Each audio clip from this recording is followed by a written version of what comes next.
Hello and welcome to my channel SK helping hand tutorials. Friends, class 12 की series के अंतर्गत आज हम वर्कशीट करेंगे। तो चलिए देखते हैं कौन सी वर्कशीट है। आज हम सॉल्व करेंगे कक्षा 12 अंग्रेजी की वर्कशीट 47 फैक्चुअल डिस्क्रिप्शन पर आधारित है। तो सबसे पहले जान लेते हैं फैक्चुअल डिस्क्रिप्शन होता क्या है। A factual description is a writing task that presents accurate and authentic facts. Accurate मतलब बिल्कुल सही, authentic जो चैलेंज नहीं किए जा सकते, गलत नहीं होते हैं, तथ्य आधारित ही होते हैं, statistics etc. About a place or a person or an object or an instrument or a visit or a journey. तो ये जो है ये किसी पे भी हम लिख सकते हैं फैक्चुअल डिस्क्रिप्शन। आपके पास भी परीक्षा में किसी भी चीज़ पर आ सकता है। जैसे हम उदाहरण देखते हैं अबाउट अ प्लेस, तो आपको प्लेस दी जा सकती है। जैसे दिल्ली आपकी कैपिटल है तो दिल्ली के ऊपर दिया जा सकता है, जयपुर पे दिया जा सकता है, किसी एक हिस्टोरिकल मॉन्यूमेंट के बारे में दिया जा सकता है, किले के बारे में दिया जा सकता है, पर्सन में आपको डिस्क्रिप्शन दिया जा सकता है। तो वह पर्सन ज़रूरी नहीं है कि फेमस पर्सन हो। कई बार आपको सिर्फ एक चित्र दिया जाएगा पर्सन का और उस व्यक्ति को देख करके आपको उसको डिस्क्राइब करना है। तो किस तरीके से किया जाता है ये हम अपनी नेक्स्ट एक्सरसाइज में देखेंगे। तो आप नेक्स्ट एक्सरसाइज का वीडियो स्किप मत कीजिएगा। ऑब्जेक्ट्स जैसे वॉशिंग मशीन हो गया, मोबाइल हो गया, रेफ्रिजरेटर हो गया, मोटरसाइकिल हो गई, कार हो गई, इन सब चीज़ों को आपको डिस्क्राइब करना है। और एन इंस्ट्रूमेंट और अ विजिट और अ जर्नी। ठीक है, आप कहीं पे घूमने गए किसी प्लेस पे, आप वहाँ पे आपने क्या क्या देखा, कैसे गए, ये सब आपको वर्णन करना होता है। एन एक्टिविटी, किसी भी प्रकार की एक्टिविटी हो सकती है। और सोशल मैटर और अ प्रोसेस भी आपको डिस्क्राइब करने को दी जा सकती है। प्रोसेस के अंतर्गत आप कोई एक्सपेरिमेंट कर रहे हैं, आपने डस्टबिन का प्रयोग कैसे निर्माण करके उसको कैसे प्रयोग करना है। ठीक है, तो वो सब जो है प्रोसेस में आ गया। चाय कैसे बनाई आपने, ये सब उसके अंदर आ जाता है। सोशल मैटर्स, एग्जीबिशंस हैं, फेयर्स हैं, कोई कैंप्स लग रहे हैं, मेडिकल कैंप्स लग रहे हैं, वह सब इस सोशल मैटर के अंदर आएगा। तो ये इस तरीके से आपको डिस्क्रिप्शन के लिए आ सकता है। अब आपको यहाँ पे प्रश्न जो दिया गया है वो है write down the tips to write a factual description. आपको किन किन बातों का ध्यान रखना चाहिए एक अच्छे फैक्चुअल डिस्क्रिप्शन को लिखने के लिए। तो चलिए इसका आंसर अब हम देखेंगे। Tips to write down a factual description, give a short but attractive title. अब देखिए जो फॉर्मेट होता है उसके अंदर आपको बहुत डिफ़िकल्ट फॉर्मेट नहीं है इसका। और रिपोर्ट में आपको बाय और करके लिखना होता है, रिपोर्ट किसने लिखी इसमें आपको वह नहीं लिखना होता। आपको सिर्फ टाइटल देना होता है और उसके बाद आप अपना डिस्क्रिप्शन डायरेक्ट ही स्टार्ट कर देते हैं। तो आपका जो टाइटल है वह कैसा होना चाहिए, एट्रैक्टिव होना चाहिए। यानी कि जो आप हेडिंग दे रहे हैं वो एट्रैक्टिव होना चाहिए। जैसे मान लीजिए यहाँ पे आप देखिए, इसको हमने क्या किया, थोड़ा सा टेढ़ा लिखा है, अंडरलाइन भी किया है, और जो हमारे इस आज के हम जो काम कर रहे हैं उसको पूरा डिस्क्राइब कर रहा है। तो आप जिसके बारे में लिख रहे हैं उसको डिस्क्राइब करना चाहिए। Description should be in a logical sequence. अब आपको क्रम का बहुत अधिक ध्यान रखना है। किसी भी प्रकार का डिस्क्रिप्शन आता है तो वहाँ पे आप क्रम का ध्यान रखेंगे।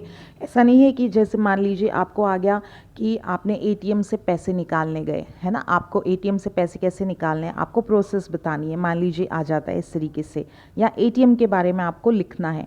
तो आप सबसे पहले क्या देंगे, एटीएम का परिचय देंगे, उसका फुल फॉर्म देंगे, उसके क्या क्या उपयोग होते हैं वह लिखेंगे। उसके बाद आप प्रोसेस बताएंगे कि किस प्रकार से पैसे निकाले जाते हैं। तो आप डायरेक्ट ये नहीं कहेंगे कि आपने कार्ड डाला और पैसे निकाल लिए। तो आप प्रॉपर प्रोसेस बताएंगे कि आपका जो कार्ड है बैंक के द्वारा जारी किया गया वो आप इंसर्ट करते हैं जो स्लॉट है उसके अंदर, और फिर आपको जो स्क्रीन है स्क्रीन पे ऑप्शंस आते हैं। तो ये जो सामान्य चीज़ों की सामान्य जानकारी है ये आपके पास उपलब्ध होनी चाहिए। और उसके बाद आपको पासवर्ड भी देना होता है। ठीक है, अगर आप 10,000 से ज़्यादा निकाल रहे हैं तो आपको एक OTP आता है, तो आपको OTP भी देना होता है। तो ये नॉर्मल सी आप जानकारी वहाँ पे देंगे। इसका एक क्रम होना चाहिए। ठीक, तो यहाँ आपको वो ध्यान में रखना है। आप ऐसा नहीं करेंगे कि आपने पहले बोल दिया कि हम पासवर्ड डालेंगे और फिर आप देते हैं कि अब हम कार्ड डालेंगे, तो वो तो गड़बड़ हो जाएगा। आपका जो सीक्वेंस है वो आपको ध्यान में रखना है। Be careful about tense. Tense का आपको ध्यान रखना है। Generally present tense is used. Factual description में आप प्राय कर प्रेजेंट टेंस का प्रयोग करते हैं, परंतु यदि कोई इवेंट हो चुका है, but to describe an event, यहाँ पे ये इवेंट है, EVENT आप लगा लीजिए, that is over, use past tense, that is over, जो ख़त्म हो चुका है इवेंट, यदि वो आपको डिस्क्राइब करना है तो आप पास्ट टेंस का प्रयोग करेंगे, अन्यथा आप प्रेजेंट टेंस का ही प्रयोग कीजिएगा। Give your observations to on the given topic. अब फैक्चुअल डिस्क्रिप्शन में हमें एंड में अपने व्यूज़ भी वहाँ पे देने हैं कि हमारी क्या विचार हैं, या लोगों के उसके बारे में क्या, जनरल लोगों के विचार उसके बारे में क्या रहे हैं। Follow word limit given. हर प्रश्न में आपको वर्ड लिमिट दिया जाता है, तो कक्षा 12 को इसकी आदत डाल लेनी चाहिए। आपको बेस्ट मटेरियल देना है वर्ड लिमिट में रहते हुए।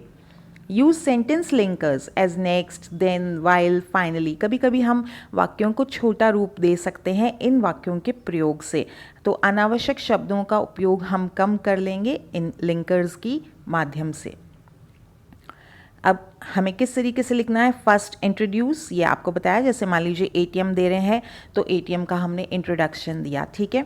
देन इलेबोरेट, उसके बाद हम उसके पार्ट्स बताएंगे, किस तरीके से हमें स्लॉट होता है, कार्ड डालना होता है, वहाँ पे हमें क्या प्रोसेस करना है, वो सब देंगे। नेक्स्ट गिव पर्सनल या जनरल एक्सपीरियंस। अब वो मशीन कितनी उपयोगी है उसके 1-2 उपयोग आप बताएंगे, 1-2 दुरुपयोग आप बता देंगे वहाँ पे, कि रिस्क भी होता है उसके अंदर, तो किस तरीके से उससे बचा जा सकता है। ये आपका जनरल एक्सपीरियंस हो गया। तो आप इसको पैराग्राफ में भी डिवाइड कर सकते हैं, 3 पैराग्राफ आप बना सकते हैं, अन्यथा एक ही पैराग्राफ में आप बेसिकली इन 3 चीज़ों को अवश्य शामिल करेंगे। वापस से देख लीजिए, बहुत इंपॉर्टेंट पॉइंट है ये।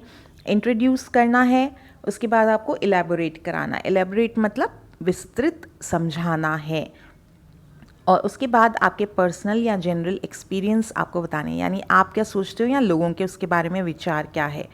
B careful about spellings in grammar. आपको स्पेलिंग्स और ग्रामर के बारे में बहुत केयरफुल रहना है। Stick to topic given. Topic से भटकना नहीं है। जैसे मान लीजिए ATM तो दे दिया हमें, अब हम पासवर्ड के ऊपर बहुत ज़्यादा लिख के आ गए, तो पासवर्ड के बारे में नहीं पूछ रहा है वो हमसे, है ना। OTP के बारे में नहीं पूछ रहा है वो हमसे, ATM के बारे में पूछ रहा है। तो हमें अपने टॉपिक से भटकना नहीं है। बी सेमी फॉर्मल, यानी कि हमें बहुत फॉर्मल भाषा भी प्रयोग नहीं करना कि बहुत बोरिंग हो जाए, और हमें सेमी फॉर्मल भाषा का प्रयोग करना है। एकदम कैजुअल भी नहीं लिखना है कि मैं कल वहाँ चला गया था लेकिन मैं ATM भूल गया, या ATM मेरे घर रह गया, OTP नहीं मिला। इस तरीके से नहीं लिखना है, हमें सेमी फॉर्मल लिखना है कि वास्तविक रूप से किस तरीके से वह काम करता है और उसके बारे में हमारे अपने व्यूज़ क्या हैं। हमें सेमी फॉर्मल भाषा का प्रयोग करना है। तो जब आप इस तरीके से इन चीज़ों का प्रयोग करते हुए फैक्चुअल डिस्क्रिप्शन लिखेंगे, क्रम आप ध्यान में रखिए। इंट्रोडक्शन, इलेबोरेशन यानी कि विस्तृत उसका विवरण, और उसके बाद general views. Tense, present tense, अगर घटना ख़त्म हो चुकी है तो पास्ट टेंस का हमें प्रयोग करना है। एक अट्रैक्टिव टाइटल के साथ हमें अपने फैक्चुअल डिस्क्रिप्शन को लिखना होगा। तो उम्मीद है इस वीडियो की सहायता से आप किसी भी प्रकार का फैक्चुअल डिस्क्रिप्शन अवश्य लिख पाएंगे।